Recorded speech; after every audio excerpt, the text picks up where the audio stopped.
বুখারীর হাদিসে ইমাম বুখারী রহমাতুল্লাহি আলাই একটা হাদিস নিয়ে আসছেন আবু হুরায়রা সূত্রে, মান সামা রমাদান ঈমানান ওয়া ইহতিসাবান গুফিরা লাহু মা তাকদ্দামা মিন যামবি। আল্লাহর নবী বলেন, যে ব্যক্তি আল্লাহর উপরে ঈমান রেখে এবং সওয়াবের আশায় রোজা রাখবে, আল্লাহ পাক রব্বুল আলামিন তার পূর্বের যত গুনাহ আছে সকল গুনাহ খাতাগুলা মাফ করে দিবে। যেরকম সুবহানাল্লাহ। আল্লাহর নবী সাল্লাল্লাহু আলাইহি সাল্লাম হাদিসের ভিতরে বলেছেন, যে ব্যক্তি রমজান মাসের ভিতরে তার গুনাহকে ক্ষমা করাইতে পারলো না, তার মতো হতভাগা কপাল পোড়া আর একটাও নাই। আল্লাহ পাক রব্বুল আলামিন কুরআনের ভিতরে বলতেছেন, শাহরু রমাদান আল্লাযী উনজিলা ফীহিল কুরআন হুদাল লিন-নাসি ওয়া বায়িনাতিম মিনাল হুদা ওয়াল ফুরকান। আল্লাহ পাক রব্বুল আলামিন কুরআনুল কারীমের ভিতরে বলেন, আমি আল্লাহ পাক রব্বুল আলামিন রমজান মাসের ভিতরে কুরআনুল কারীম নাজিল করেছি মানব জাতির হেদায়েতের জন্য। যেরকম সুবহানাল্লাহ। সেজন্য কোরআন আল্লাহ পাক রব্বুল আলামিন এই বরকতময় মাস, রহমতের মাস, এই মাসের ভিতরে আল্লাহ পাক রব্বুল আলামিন কুরআনুল কারীম নাজিল করেছেন। সেজন্য এই মাসটাকে আমরা অবহেলা না করি। এই মাসের অনেক গুরুত্ব আছে, অনেক ফজিলত আছে। আমি বলতেছিলাম যে মাসআলা সংক্রান্ত কিছু আলোচনা করব, যে কী কারণে রোজা ভেঙে যায়।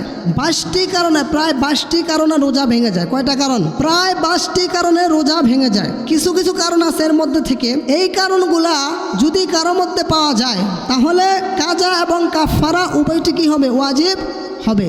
আর কিছু কারণে রোজা ভেঙে যাওয়ার কারণে শুধুমাত্র কাজা ওয়াজিব হবে, কাফারা ওয়াজিব হবে না। সেজন্য কোন কোন কারণে শুধুমাত্র কাজা ওয়াজিব হবে আর কোন কোন কারণে কাফারা কাজা উভয়টি ওয়াজিব হবে, সে সংক্রান্ত কিছু আলোচনা করব আর কি। 1 নম্বর কারণ, যদি কোনো ব্যক্তি দিনের বেলায় সুস্থ আছে, অসুস্থ না, শরীরের কোনো দুর্বলতা নাই, বার্ধক্য নাই, কোনো অসুস্থতা নাই, অসুস্থতাকে ব্যতি রেখে দিনের বেলায় খেয়েছে অথবা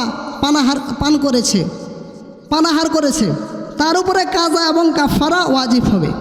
কাজা যদি শুধু কাজা ওয়াজিব হয় তাহলে একটা রোজা করতে হবে। কয়টা? একটা ভাঙছেন, একটা রোজা করতে হবে। আর যদি আপনি যদি ইচ্ছাকৃতভাবে পানাহার করছেন দিনের বেলায়, তাহলে আপনার উপর কাজা এবং কাফারা উভয়টি ওয়াজিব হবে। তাহলে কাফারা কি ওয়াজিব হবে? কাফারা ওয়াজিব হবে, আপনি একটা রোজা ভাঙছেন, একটা রোজার কারণে 60টা রোজা রাখতে হবে। কয়টা রোজা? একটা রোজা যদি আপনি ইচ্ছাকৃতভাবে কোনো উজর নাই, উজর ছাড়া যদি আপনি একটা রোজা ভেঙে ফেলেন, একটা রোজার পরিবর্তে 60টি রোজা রাখতে হবে। কয়টি রোজা? 60টি রোজা রাখতে হবে একটি রোজার পরিবর্তে। যদি 60টি রোজার সামর্থ্য কারো না থাকে তাহলে কি করতে হবে? 2 বেলা 60 জন মিসকিনকে খাওয়াইতে হবে। কয়জন মিসকিন?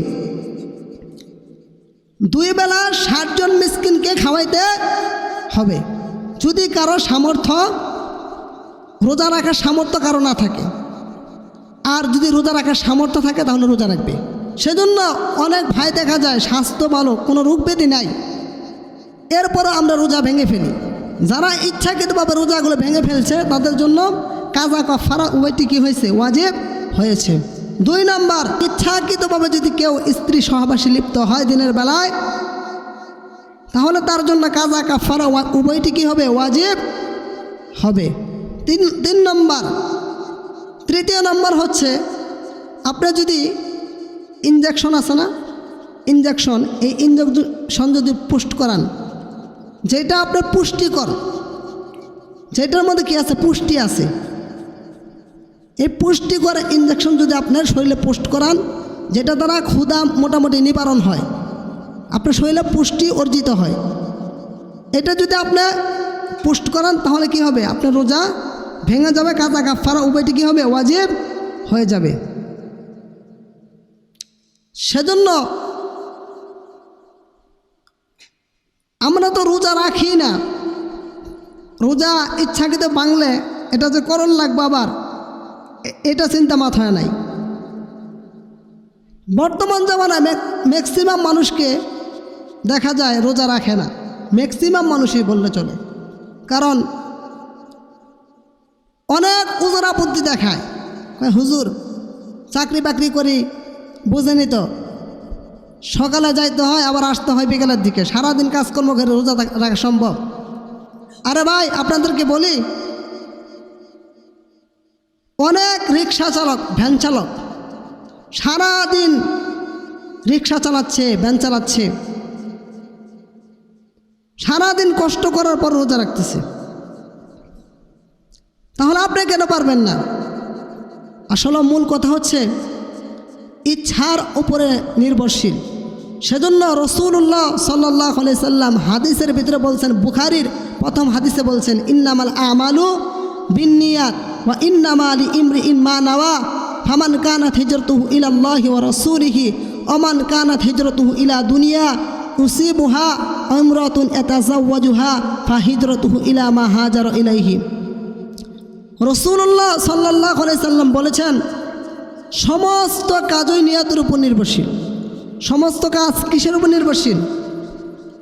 সমস্ত কাজ নিয়তের উপর নির্ভরশীল। বান্দা যেইটা নিয়ত করবে বান্দার ওইটা কি হবে? অর্জিত হবে। আল্লাহ নবী সাল্লাল্লাহু আলাইহি সাল্লাম বলেন, ইন্নাল্লাহা লা ইয়ানজুরু ইলা সুওয়ারিকুম বাল ইয়ানজুরু ইলা কুলুবিকুম। আল্লাহ নবী বলেন, আল্লাহ পাক রব্বুল আলামিন তোমাদের চেহারা সুরত দেখেন না, আল্লাহ তোমাদের অন্তর দেখেন। কার অন্তরে কি আছে সেটা আল্লাহ পাক রব্বুল আলামিন দেখেন। সেজন্য অন্তরকে পরিষ্কার করি, অন্তর শুদ্ধ হয়ে গেলে সব শুদ্ধ হয়ে যাবে। আপনার দিল পরিষ্কার নাই, আপনিও সুস্থ মানুষ, ওই ভ্যান চালক যে রোজা রাখে সেও সুস্থ মানুষ। উনি রাখতে পারলে আপনি কেন রাখতে পারবেন না? এখন দেখবেন অনেক মোটা তাজা মানুষ, স্বাস্থ্যওয়ালা মানুষ রোজা রাখে না, কিন্তু একটা জীর্ণ শীর্ণ মানুষ, খুবই দুর্বল, তারপর আল্লাহর উপর আস্থা আছে, আল্লাহর উপর তার ভরসা আছে, তার নেক নিয়ত আছে, সে রোজা রাখতেছে। কারণ আপনার নিয়তের মধ্যে সমস্যা, আপনার অন্তরে সমস্যা। যদি আপনার অন্তরে সমস্যা নাই থাকে, কেন আপনি রোজা রাখবেন না? আপনার অন্তরে তো আল্লাহর ভয় নাই। দিনের বেলায় দুমছে সিগারেট খাচ্ছেন, বিড়ি দ্বারা বিড়ি খাচ্ছেন, পান খাচ্ছেন, চাষটলা বসে বসে চা খাচ্ছেন, আর মানুষের গিবত নিয়ে পড়ে আছেন। আপনার ভিতরে আল্লাহর ভয় নাই, আপনার দিল পরিষ্কার না। দিল পরিষ্কার করতে হবে। যার অন্তর পরিষ্কার নাই, তার ইবাদত কি নাই? পরিষ্কার নাই। সেজন্য আল্লাহ পাক রব্বুল আলামিন দিলওয়ালা, অন্তরওয়ালা, অন্তর পরিষ্কার বান্দাকে আল্লাহ পাক রব্বুল আলামিন জান্নাত দিবেন। এই যে বললাম আল্লাহর উপর আস্থা, আল্লাহর উপর ভরসা। সেজন্য বুখারীর হাদিসে ইমাম বুখারী রহমাতুল্লাহি আলাই একটা হাদিস নিয়ে আসছেন আবু হুরায়রা সূত্রে, মান সামা রমাদান ঈমানান ওয়া ইহতিসাবান গুফিরা লাহু মা তাকদ্দামা মিন যামবি। আল্লাহর নবী বলেন, যে ব্যক্তি আল্লাহর উপরে ঈমান রেখে এবং সওয়াবের আশায় রোজা রাখবে, আল্লাহ পাক রব্বুল আলামিন তার পূর্বের যত গুনাহ আছে সকল গুনাহ খাতাগুলা মাফ করে দিবে। যেরকম সুবহানাল্লাহ। সেজন্য দিলকে পরিষ্কার করতে হবে, অন্তর পরিষ্কার করতে হবে। আজকে আমাদের অন্তর পরিষ্কার নাই। সেজন্য বলতেছিলাম যে কি কি কারণ রোজা ভেঙে যায়। কয়টা কারণ বলছি? 3টা কারণ বলা হয়েছে। এরপরে চতুর্থ নম্বর কারণ হচ্ছে আপনি কাজা ওয়াজিব হবে, শুধুমাত্র কাজা ওয়াজিব, কাফারা না, কাজা ওয়াজিব। আপনি ভুলে গেছেন, ভুল করে খেয়ে ফেলছেন। ভুল করে খাওয়ার পর এখন আপনি মনে আসার পর আবার কি করতেছেন? খাচ্ছেন। মনে আসার পর আপনি খাচ্ছেন, তখন আপনার উপর কাজা ওয়াজিব হবে। আর কি কারণে আমরা রোজা ভঙ্গ হয় না, তার মধ্যে থেকে কিছু কারণ বলি। 1 নম্বর কারণ হচ্ছে, যদি কোনো ব্যক্তি ভুলে খেয়ে ফেলে, তার উপর কি হবে না? তার রোজা ভাঙবে না। যে নুরুল ইজা একটা কিতাব আছে, এই যে আমার হাতে যে কিতাবটা, এই কিতাবটার নাম হলো নুরুল ইজা। এই কিতাবের ভিতরে বলা লেখছে, যদি কোনো ব্যক্তি ভুলে খায় অথবা পানাহার করে অথবা সঙ্গম করে ফেলছে স্ত্রীর সাথে, এটা করার কারণে ভুল করে করছে, কিন্তু ভুল করে করার কারণে কি হবে না? রোজা ভেঙে যাবে না। যদি অনিচ্ছাকৃতভাবে করে তাহলে কি হবে? রোজা ভেঙে যাবে। কারণ অনিচ্ছাকৃতভাবে আর ভুলে দুইটা কিন্তু পার্থক্য আছে। দুইটার মধ্যে কি পার্থক্য? একটা হলো ভুলে যাওয়া, আর একটা হলো অনিচ্ছাকৃতভাবে। দুইটার মধ্যে কেমন পার্থক্য একটু বুঝাই। আপনি একটা নদীর মধ্যে ডুব দিচ্ছেন বা পুকুরে ডুব দিচ্ছেন। পুকুরে ডুব দেওয়ার কারণে আপনার অনিচ্ছাকৃতভাবে কী করছে? গলাতে পানি ঢুকে গেছে। আপনার পেটের ভিতরে কি করছে? পানি প্রবেশ করছে। প্রবেশ করার কারণে আপনার রোজা ভেঙে যাবে, কারণ এটা অনিচ্ছাকৃতভাবে। ইচ্ছা করে ঢুকান না, কিন্তু ডুব দিয়েছেন, ডুব দেওয়ার কারণে কী হয়ে গেছে? রোজা ভেঙে গেছে। এর কারণে কি হবে? কাজা ওয়াজিব হবে, কাফারা কি হবে না? ওয়াজিব হবে না, কিন্তু রোজা ভেঙে যাবে। আর ভুলে হলো আপনার একবারে মনেই নাই যে আপনি রোজা, তখন ইচ্ছা রকম খাওয়া শুরু করছেন। যে আল্লাহর নবী বলেন, কেউ যদি ইচ্ছাকৃত মানে অনিচ্ছাকৃতভাবে বলে ভুলে যদি কোনো ব্যক্তি পেট ভরেও খায়, পানাহার করে, পেট ভরে যদি কেউ পানাহার করে, তারপরও তার রোজা ভাঙবে না। এরপর বলতেছিলাম যে কোন কারণ রোজা ভাঙবে না। 1 নম্বর কারণ কি বললাম? ভুলে যদি কেউ খায় তাহলে তার রোজা ভাঙবে না। ভুল করে যদি কেউ স্ত্রী সহবাসে লিপ্ত হয় তাহলে তার রোজা ভাঙবে না। 3 নম্বর কারণ হচ্ছে, কেউ যদি মাথায় আমরা তেল লাগাই না, মাথায় তেল লাগালে কারণে কিছু তেল আছে মানে একদম ঝাঁঝওয়ালা, মানে খুব যেটাকে বলে একদম তুরওয়ালা, মানে ধরে, মাথার মধ্যে ধরে। এই তেল যদি মাথার মধ্যে কেউ দিছে, দেওয়ার পরে এই ঝাঁজটা আপনার গলার মধ্যে অনুভব হচ্ছে। গলার মধ্যে অনুভব হওয়ার কারণে আপনার রোজা ভাঙবে না। এরপরে আপনি যদি ওই সুরমা ব্যবহার করেন, সুরমা ব্যবহার করার কারণে আপনি কি ভাঙবে না? রোজা ভাঙবে না। সুরমা ব্যবহার কারণে দেখবেন যে মাঝে মাঝে গলার মধ্যে মনে একটা খুশখুশ একটা ভাব আসে।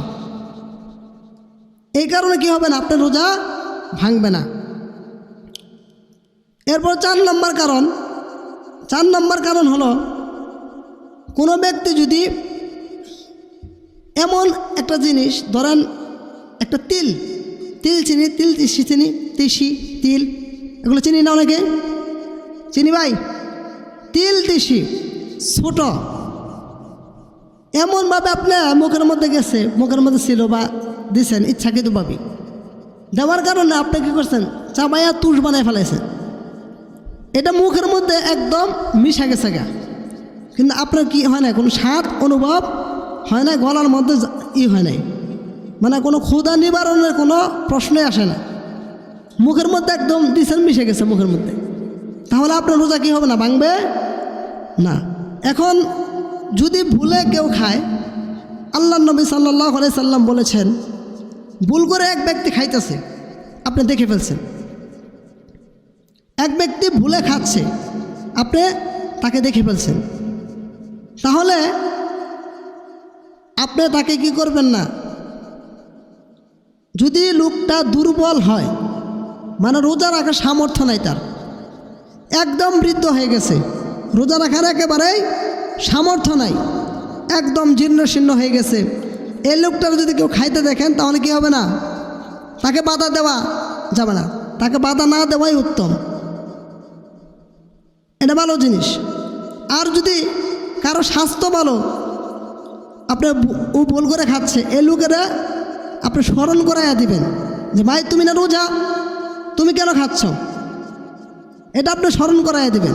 এরপরে আমরা বলতেছিলাম যে কোন কোন কারণ রোজা ভাঙবে না। কয়টা কারণ বললাম? 6-7টা কারণ হলো। আমরা যে কাজগুলা করি রোজার দিনে, ম্যাক্সিমাম মানুষ দেখবেন লিল্লাহিয়াত নাই, আল্লাহর জন্য নাই। লোক আসলে যে একজন আসছে, এর দেখে দেখি আসে, এই লোকটা আসে, নিজের ইচ্ছা থেকে আসে না। ওই ঝুঁকে বাঙালি যাকে বলে, যে একজনের দেখছে কয় যে তাও আমি নামাজটা পড়ে রেখে। আরে ভাই, আপনার কবরে আপনি যাবেন, আপনার কবরে আপনি যাবেন, আপনার কবরে অন্য কেউ যাবে না। যাবে? আপনার কবরে আপনাকেই যাইতে হবে, আপনার কবরে অন্য কেউ যাবে না। সেজন্য একজন মানুষ আসলো, এর দেখা দেখি আপনিও আসলেন, মানুষ আসলো না, আপনিও আসলেন না, তাহলে কি হলো না? এটা আপনার লিল্লাহিয়াত হলো না, আল্লাহর জন্য কাজটা হলো না, এটা লৌকিকতা হলো। সেজন্য প্রত্যেকটা কাজ করতে হবে আল্লাহর জন্য করতে হবে। আবার অনেককে যদি জিজ্ঞাসা করা হয় যে ভাই একটু নামাজ আসেন, মুসল্লি হয় না কি যাই? আর ভাই আপনি তো মুসল্লি, আপনি যদি না আসেন তাহলে আরেকজন কেমনে আসবে? আপনি আসেন আপনার জায়গা থেকে, আপনার কবর তো অন্য কেউ যাবে না, আপনার কবর আপনাকেই যাইতে হবে। সেজন্য আল্লাহ তাআলা বলছে, কুল ইন্না সলাতি ওয়া নুসুকি ওয়া মাহইয়ায়া ওয়া মামাতি লিল্লাহি রাব্বিল আলামিন। আল্লাহ কোরআন কারীমে বলেছে, হে নবী আপনি বলুন, ইন্না সলাতি, আমার নামাজ, আমার কুরবানি, আমার জীবন, আমার মরণ বিশ্বজগতের প্রতিপালক আল্লাহ তাআলার জন্য। কার জন্য? আল্লাহর জন্য। আপনার জীবন তো আল্লাহ দিয়েছে, মরণটাও আল্লাহ দিয়েছে। তাহলে জীবন থেকে নিয়ে মৃত্যু পর্যন্ত যত কাজ আছে আল্লাহর জন্য করবেন, লৌকিকতার জন্য কোনো কাজ না হয়। কে আসলো, কে মসজিদে আসলো, এটা দেখার বিষয় না। আপনি আসবেন, আপনার কবরে আপনিই যাবেন, আর কেউ যাবে না। আপনার স্ত্রী যাবে আপনার কবরে, আপনার সন্তান যাবে। আপনি ধরেন আজকে মারা গেছেন, মারা যাওয়ার পরে এখন আপনার স্ত্রীকে যদি বলা হয় যে আপনাকে আজকে রাতটা পাহারা দেবে, একাই পাহারা দেবে, দিবে? দিবে? আপনাকে পাহারা দিবে? আপনার স্ত্রী আপনাকে পাহারা দিবে না। তাহলে দুনিয়া, মানে আপনার দুনিয়াতে যখন আপনি মৃত্যুবরণ করেছেন তখন থেকে বোঝা যায় স্ত্রী আপনার আপন না। এরপর আপনার সন্তানকে যদি বলেন আজকে তোমার বাবা মারা গেছে, তোমার বাবার আজকে একটু পাহারা দাও, দিবে? তাহলে কেউ আপনার পৃথিবীতে আপন না। আপন কোন ব্যক্তি? যে ব্যক্তি আপনাকে দিনের দিকে ডাকে, আল্লাহর দিকে আহ্বান করে, আল্লাহর সাথে আপনাকে পরিচয় করায় দিতে চায়, সেই ব্যক্তি আপনার আপন। সেজন্য ভাই, এই যে রমজান মাস, রমজান মাসটা হচ্ছে গুনাহ মাফের মাস। এটা হচ্ছে আল্লাহ তাআলাকে চেনার একটা মাস,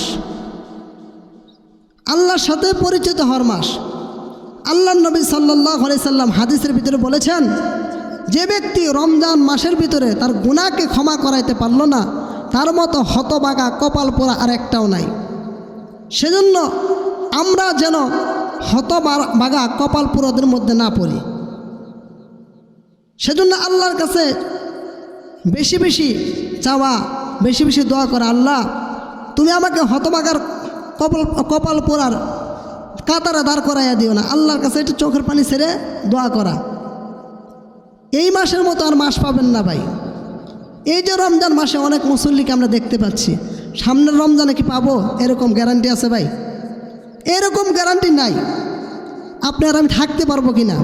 সেজন্য এটা একটা সুবর্ণ একটা সুযোগ, নিজের গুনাহকে মাফ করায়া আল্লাহর কাছ থেকে কিছু নেওয়া। এটা হচ্ছে প্রত্যেকটা মুসলমানের ইমানি দায়িত্ব, এটা কর্তব্য। সেজন্য বুখারীর হাদিসে যে বলছে, প্রথমেই বললাম, যে ব্যক্তি ঈমান রেখে আল্লাহর প্রতি ঈমান রেখে সওয়াবের আশায়, ঈমান মানে কি? আল্লাহর প্রতি ঈমান মানে কি? ঈমান মানে হচ্ছে আস্থা, ভরসা, যত যা আছে সব কিছু আল্লাহর প্রতি দিয়ে দিতে হবে। আল্লাহর আল্লাহর প্রতি দিয়ে দিতে হবে। প্রত্যেকটা জিনিস আল্লাহর জন্য হওয়া চাই। কে আসলো কে না আসলো এটা দেখার কোনো দরকার নাই। আমি যেন হতভাগার কাতারে না দাঁড়াই, আমি যেন কপাল পোড়ার কাতারে না দাঁড়াই, এটা আমাকে লক্ষ্য রাখতে হবে ভাই। সেজন্য ভাই আল্লাহ তাআলা শুরুতেই বলে দিয়েছে, রোজা ফরজ করার যে আয়াতটা আছে এই আয়াতের ভিতরে আল্লাহ বলে দিয়েছে, ইয়া আইয়ুহাল্লাযীনা আমানু, হে ঈমানদারগণ, কুতিবা আলাইকুমুস সিয়াম, তোমাদের উপর রোজাকে আমি আল্লাহ ফরজ করেছি। কারণ কি জানো? আল্লাহ বলতেছে কারণ কি জানো? আমি আল্লাহ রোজাকে ফরজ করেছি কারণ যেন তোমরা তাকওয়া অবলম্বন করতে পারো, পরহেজগার হইয়া আমার কাছে আসতে পারো, গুনাহকে মাফ করাইয়া আমি আল্লাহর কাছে আসতে পারো। সেজন্য আমি আল্লাহ পাক রব্বুল আলামিন তোমাদের উপর রোজাকে ফরজ করেছি। সেজন্য আপনি ডিসাইড করবেন আপনি কি কপাল পোড়ার কাতারে দাঁড়াতে চান নাকি সৌভাগ্যবান ব্যক্তির কাতারে দাঁড়াতে চান, সেটা আপনার সিদ্ধান্ত, একান্ত সিদ্ধান্ত। সেজন্য ভাইয়েরা আমার, এই রমজান মাসের ভিতরে এমনি তো মুসল্লি ভাই আসে না, মানে শুক্রবারে একটা দুইটা করে মুসল্লি আসতে থাকে, মানে এক এক করে আসে। এরপরে কিছু মুসল্লি দেখা যায় যে নামাজ দাঁড়ায় যাবে, খুতবা শুরু হয়ে গেছে, তখন দৌড় দিয়ে আসে। এটা আল্লাহর নবী নিষেধ করেছেন। কোনো ব্যক্তি যেন দৌড়ায় না আসে। নামাজ আসবেন ধীরে আস্তে আসবেন, আয়সা কোরআন এবং হাদিস থেকে কিছু কথা শুনবেন, আল্লাহর কথা স্মরণ করবেন। আল্লাহর নবী বলেছেন, যে ব্যক্তি কোরআন এবং হাদিস থেকে একটি দ্বীনি মাসআলা শিখল, আল্লাহর নবী বলেন যে ব্যক্তি কোরআন এবং হাদিস থেকে একটি দ্বীনি মাসআলা শিখল, সে যেন সারা রাত্র দাঁড়িয়ে নামাজ পড়ার সওয়াব পেল। যেরকম সুবহানাল্লাহ। সারা রাত্র দাঁড়ায় কোন ব্যক্তি আছেন নামাজ পড়েছেন বলেন তো আমারে? এরকম ব্যক্তি পাওয়া যাবে ভাই? এরকম ব্যক্তি নেই বললে চলে। সেজন্য আল্লাহ পাক রব্বুল আলামিন উম্মতি মুহাম্মাদিকে এই বৈশিষ্ট্য দিয়েছেন। দেখেন আমাদের প্রতি আল্লাহ কত দয়া করছে।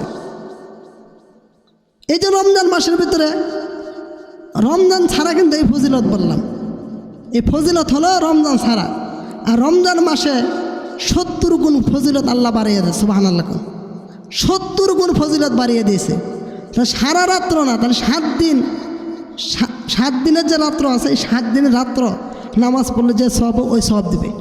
প্রত্যেকটা আমল রমজান মাসে 70 গুণ বাড়ানো হয়। কয় গুণ? 70 গুণ বাড়ানো হয়। কেন তাহলে আমরা হেলাই খেলায় এই রমজান মাস কেন নষ্ট করবো ভাই? আমাকে কি আল্লাহর সামনে দাঁড়াতে হবে না? আল্লাহর সামনে দাঁড়াতে হবে না ভাই আমার? তাহলে এটা কেন আমরা ভুলে যাই? কি জন্য আমরা এটা ভুলে যাই ভাই?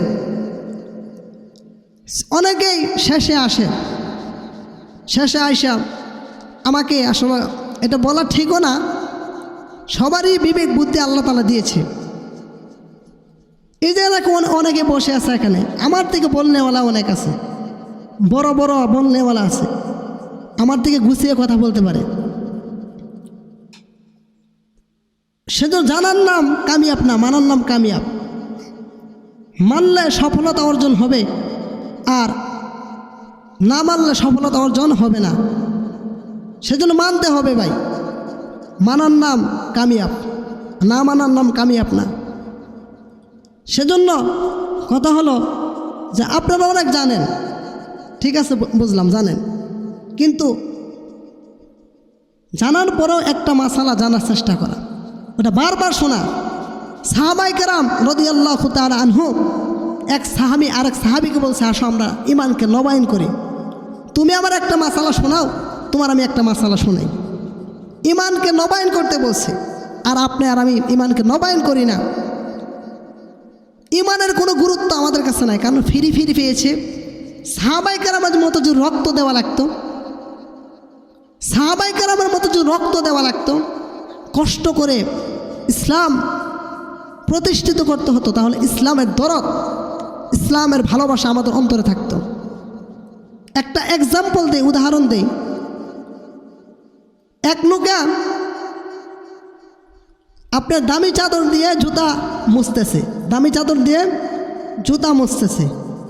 এই ব্যক্তিকে জিজ্ঞাসা করা হয়েছে, এই বেকুব, এক জ্ঞানী ব্যক্তি দেখছে, দেখে বলতেছে, এই বেকুব, দামি চাদর দিয়ে কেন জুতা মুছো? বলতেছে, উত্তর দিতেছে, কয় যায় জুতা কিনছি নিজের টাকা দিয়া, চাদর কিনছি বাপের টাকা দিয়া। আজকে ইসলাম পাইছি সহজ সহজ, মানে কোনো গুরুত্ব নাই। নিজের যদি কষ্ট করে আনতাম ইসলাম, রক্ত ঝরানো লাগতো, তাহলে এইটার মূল্য আমাদের কাছে থাকতো। আজকে আমাদের কাছে মূল্য নাই। কেন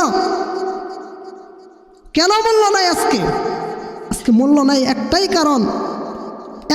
কারণ, সে কারণটা হচ্ছে কষ্ট করে ইসলাম পেতে হয় নাই। বাপদাদার সূত্রে মুসলমান হয়েছে, চলতেছে মুসলমান, নাম মুসলমান আছে, কাজ মুসলমানের নাই। সব হিন্দু, বৌদ্ধ, খ্রিস্টানের কাজ দিয়ে ভরা। ইহুদি, খ্রিস্টান, বৌদ্ধ, নাসারা এরা যারা আছে, এদের কালচার দিয়ে জীবনটা ভর্তি। সেজন্য ভাই আসেন না, এই রমজান মাসটা একটু আল্লাহকে দেই। এমনিতে সময় পাই না। আল্লাহ পাক রব্বুল আলামিন এই রমজান মাস দিয়েছে, এটা সুবর্ণ একটা সুযোগ ভাই। আল্লাহর দরবারে একটু কান্নাকাটি করি না, একটু চোখের অশ্রু দেই না আল্লাহকে? দরকার কিনা ভাই? দরকার কিনা? আল্লাহকে একটু সময় দেওয়া দরকার কিনা? সেজন্য দরকার, কার দরকার? হাত তুলে দেখি, কার দরকার? সবারই যেহেতু দরকার, তাহলে মুসল্লি এত ধীরে ধীরে কেন আসে বলেন আমাকে? এটা সবারই তো দরকার, বুঝতে পারলাম, সবারই দরকার। মুসল্লি এত ধীরে ধীরে কেন? রমজান মাস, শুক্রবার, পবিত্র শুক্রবার, মুসল্লি কেন এত ধীরে ধীরে? আমার আগে মুসল্লি আসা দরকার ছিল। কারণ এতই যদি দরকার থাকে, হুজুরে আমরা কিছু কথা শুনবো, আমরা হুজুর রেখেছি, আপনারা আমাকে উৎসাহ দিবেন, আপনি আমাকে বলবেন হুজুর দলিল সহ সুন্দর করে আলোচনা করবেন আপনি, আমরা শুনবো সবাই। এটা আপনারা আমার উৎসাহ দিবেন, আমাকে উৎসাহ দিবেন আপনারা, তাহলে আমার মুখ থেকে সুন্দর সুন্দর কথা বের হবে। আর যদি উৎসাহ না দেন, তাহলে দিন দিন নিচের দিকে যেতে থাকবো। কারণ আমারও কোনো থাকবে না, কারণ আপনারা শোনেন না। আমি কাকে শোনাবো বলেন? এই দিনের কথাগুলো আমি কাকে শোনাবো বলেন? আপনারা যদি না শোনেন, কাকে শোনাবো বলেন? এটা দরকার কিনা ভাই? এটা আগে আগে আসা দরকার না? অনেক ভাই আইসা হুজুর টাইম ইজ ওভার, মানে সিঙ্গেল দিতে থাকে, ওই যে ট্রাফিক পুলিশের মতো। ট্রাফিক পুলিশ যেরকম সিঙ্গেল দেয়, সিঙ্গেল দিতে থাকে যখন এই টাইম এগুলা। অথচ এই লোকটা, যে লোকটা সিঙ্গেল দিচ্ছে, ওই লোকটা দেখবেন যে ঘন্টার পর ঘন্টা চাষটুর বসে কাটাইতেছে, ফোন টিপতেছে, গল্পে লিপ্ত আছে। কি করবেন বাসায় যায় ভাই? বাড়ি কি আপনার? এই বাড়িঘর কি আপনার? বাড়িঘর তো আপনার না, থাকতেও তো পারবেন না। এই দুনিয়া ছেড়ে একদিন চলে যেতে হবে। কই যাবেন আপনি? কই যাবেন ভাই? মসজিদ আল্লাহর ঘর, আল্লাহর ঘরে আসলে যদি শান্তি না পান, আপনি মুমিন হলেন কেমনে? আল্লাহর ঘরে বসলে হৃদয় প্রশান্ত হবে, এটাই তো মুমিনের বৈশিষ্ট্য, নাকি বলেন ভাই? আল্লাহর ঘরে যদি আসলে কারো অন্তর যদি ছটফট করে বের হওয়ার জন্য, এটা বোঝা যাবে যে সে হচ্ছে, তার ইমানটা দুর্বল, তার ভিতরে কি আছে? মুনাফিকি আছে। মুনাফিকি বোঝেন? উপরে এক, ভিতরে আরেক। যে অন্তর, আল্লাহর নবী বলেছেন, যার অন্তরটা মসজিদের সাথে জুড়ে থাকবে, মসজিদের সাথে যার অন্তরটা কি থাকবে? ঝুলে থাকবে, তাকে আল্লাহ পাক রব্বুল আলামিন যেই দিন, কিয়ামতের দিন, যেই দিন আরশের নিচে ছায়া থাকবে না, সূর্যটা অর্ধ হাত উপরে এসে পড়বে, মানুষের মাথার মগজগুলা নাকের ছিদ্র দিয়ে, কানের ছিদ্র দিয়ে পড়তে থাকবে, সেই দিন আল্লাহ পাক রব্বুল আলামিন ওই ব্যক্তিকেও ছায়া দিবেন যার হৃদয়টা মসজিদের সাথে সর্বদাই ঝুলে থাকে। সুবহানাল্লাহ। সেজন্য ভাইয়ের আমার মসজিদের সাথে যেন হৃদয়টা জ্বলন্ত থাকে, মসজিদে এসে যেন আমি মজা পাই, শান্তি পাই। এটা যদি না থাকে, হৃদয় থেকে যদি এটা বের হয়ে যায় ভাই, তাহলে মুনাফিকের কাতারে আমার নামটা পড়ে গেছে। আর মুনাফিক থাকবে জাহান্নামের সর্বনিম্ন স্তরে, কাফেরের থেকেও একটা মুনাফিক খারাপ। সেজন্য ভাই আসেন ইসলামের ভিতর শান্তি খুঁজি, অন্য কিছু বাদ দিই। অনেক জীবন নষ্ট করছে, নষ্ট করি না ভাই? করছি কি না? জীবনে অনেক সময় অতিবাহিত করছি, যেই সময়টা আমি আল্লাহকে দেই না। রমজান মাসটা আবার তো আল্লাহকে দিই। 11 মাস নাফরমানি যত জঘন্য কাজ আমরা করছি, করি কি নাই? করছি কি না ভাই? যত জঘন্য কাজ আছে করছি কি না? তাহলে এই মাসটা আমরা আল্লাহকে দিই, দিবেন কি না? আল্লাহকে দিবেন? সবাই বলেন, এই মাসটা আল্লাহকে দেওয়া যায়। আল্লাহকে সাক্ষী রেখে বলেন, আল্লাহ, হে আল্লাহ, এই মাসটা আমি তোমার জন্য অক্ষ করে দিলাম। আল্লাহ, আমাদের সকলকে তুমি কবুল আমঞ্জুর করে নাও। আল্লাহকে কিন্তু সাক্ষী বানাই দিয়েছেন। এখন দেখা যাবে কার ভিতরে মুনাফিকের আলামত আছে। আজকে থেকে মসজিদে যারা আজকে থেকে দেরি করে আসবেন, বুঝবো তার ভিতরে মুনাফিকের আলামত আছে। কারণ মুনাফিকের আলামত থাকলে তার অবস্থা কিন্তু খারাপ, জাহান্নামের সর্বনিম্ন স্তরে থাকা লাগবে তার। সেজন্য ভাইয়েরা আমার, কেউ দেরি করে আসবেন না। আসবেন দেরি করে, এটা কি মুখের কথা? মুনাফিকের কি ছিল? জবান একটা থাকতো আর ভিতর থাকতো একটা। হুজুর আপনি বলছেন, আমরা স্বীকারে গেছি, কিন্তু বাস্তবায়ন করব না, এটা কিন্তু মুনাফিকের আলামত। সেজন্য ভাই আল্লাহ পাক আমাদের তৌফিক দেখ। আমিন কোন? আরো জোরে কোন আমিন। রাসূলুল্লাহ সাল্লাল্লাহু আলাইহি সাল্লাম বলছে, যে ব্যক্তি আমিন বলবে, যে ব্যক্তি আমিন বলবে, এই আমিনটা যদি ফেরেশতাদের আমিনের সাথে মিলে যায়, আল্লাহ পাক রব্বুল আলামিন তার পূর্বের যত গুনাহ আছে সকল গুনাহ মাফ করে দেয়। সেজন্য আমিন বলা দরকার না? আল্লাহ বলছে, ইয়া আইয়ুহাল্লাযীনা আমানু আনফিকু মিম্মা রাযাকনাকুম মিন ক্বাবলি আইয়াতিয়া ইয়াউমুল লা বাইউন ফীহি ওয়ালা খুল্লাতু ওয়ালা শাফাআ ওয়াল কাফিরুনা হুমুজ জালিমুন। আল্লাহু রাব্বুল আলামিন বলেন, হে ঈমানদাররা, তোমরা আল্লাহ রব্বুল আলামিনের রাস্তায় দান করে দাও নিজেদের সম্পদগুলা। কারণ হলো কিয়ামতের ময়দানে দুনিয়া থেকে যখন তুমি বিদায় হয়ে যাবে, তখন দান করার কোনো স্কোপ থাকবে না, কোনো সুযোগ থাকবে না। তখন কিয়ামতের ময়দানে কোনো টাকা পয়সা, কোনো বন্ধুত্ব, কোনো সুপারিশ তোমার কাজে আসবে না। কিয়ামতের ময়দানে নেকি কেনা যাবে? দুনিয়া থেকে নেকি কিনতে হবে। কিনতে হবে কি না? আল্লাহ বলছে, আমি মুমিনদের থেকে জানমাল কিনে নিয়েছি। কিসের বিনিময়ে? জান্নাতের বিনিময়ে কিনে নিয়েছি। আল্লাহ বলেছেন, বান্দা তুই আমাকে জানমাল দে, বিনিময়ে আমি আল্লাহ তোকে জান্নাত দিব। সুবহানাল্লাহ।